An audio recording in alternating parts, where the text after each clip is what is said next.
अच्छा, ये technically rule number 2 नहीं है। रूल नंबर 1 ए आप किसको इसको ज़रूर कह सकते हैं।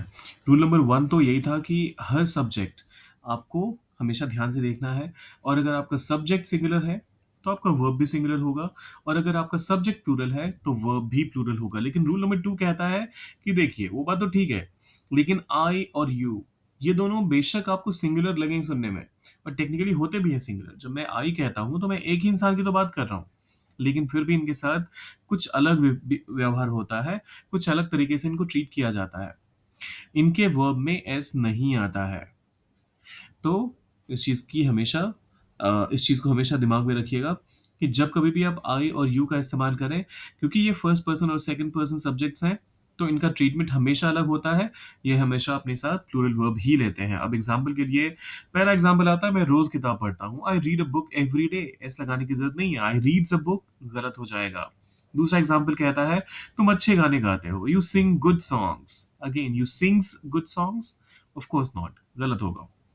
यू के साथ प्लूरल वर्ब आएगा, तो यू सिंग गुड सॉन्ग्स।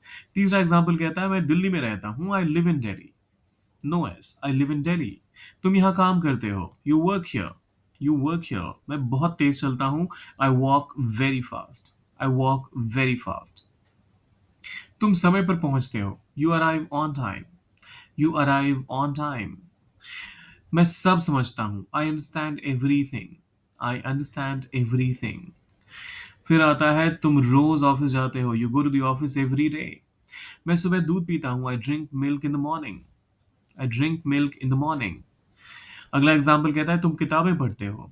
अब इसकी इंग्लिश क्या होगी, आप सोचिए और डालिए कमेंट बॉक्स में।